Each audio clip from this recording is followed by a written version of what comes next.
प्राचीन काल की बात है। एक छोटे से राज्य में एक ज्ञानी संत रहते थे जिनका नाम महर्षि देवदत्त था। वे अपने सटीक भविष्यवाणी करने की शक्ति के लिए प्रसिद्ध थे। राजा विक्रमादित्य भी उनके महान ज्ञान का सम्मान करते थे।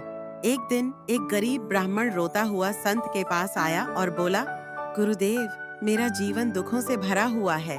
मैं कितना भी प्रयास करूं, गरीबी मेरा पीछा नहीं छोड़ती। कृपया मेरा भाग्य बदल दीजिए। महर्षि मुस्कुराए और बोले, भाग्य को बदलना मेरे हाथ में नहीं है पुत्र, यह स्वयं भगवान द्वारा लिखा गया है। ब्राह्मण निराश होकर चला गया, लेकिन उसने निश्चय किया कि वह किसी भी तरह अपने भाग्य को बदलेगा। उसने कठोर तपस्या शुरू कर दी और वर्षों तक ध्यान में लीन रहा।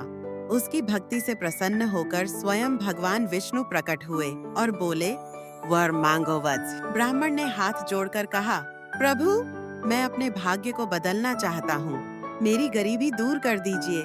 भगवान विष्णु क्षण भर के लिए मौन हो गए और बोले, वत्स, मैं तुम्हारी तपस्या से प्रसन्न हूँ, परंतु भाग्य तो स्वयं ब्रह्मा जी लिखते हैं, उनके लिखे को मैं भी नहीं बदल सकता। ब्राह्मण को विश्वास नहीं हुआ। वह ब्रह्मा जी के पास गया और उनसे विनती की, हे ब्रह्मा जी, मैंने कठिन तपस्या की है, कृपया मेरा भाग्य बदल दीजिए। ब्रह्मा जी मुस्कुराए और बोले, वत्स, तुम्हारा भाग्य तो पहले से ही तय है, परंतु यह याद रखना कि प्रयास करने से परिस्थितियां बदल सकती हैं। नई के सय के आतंक को सही है, लेकिन भाग्य का मूल स्वरूप वही रहता है। ब्राह्मण यह सुनकर निराश हो गया, लेकिन फिर उसने निश्चय किया कि वह अपने परिश्रम से अपनी परिस्थितियां बदलकर रहेगा। उसने अपनी बुद्धि और मेहनत से व्यापार शुरू किया और धीरे धीरे धनवान बन गया।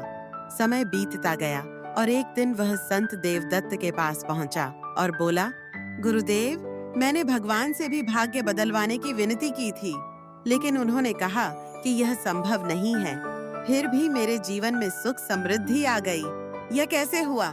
महर्षि देवदत्त मुस्कुराए और बोले, वत्स, भगवान का लिखा भाग्य नहीं बदलता, लेकिन तुम्हारे कर्म ने तुम्हें सफल बना दिया। अगर तुम अपने पुराने विचारों में ही डूबे रहते तो हमेशा गरीब ही बने रहते। ब्राह्मण को समझ आ गया कि भाग्य को कोसने से कुछ नहीं होता। भाग्य चाहे जैसा भी हो, इंसान के कर्म ही उसे नई दिशा दे सकते हैं।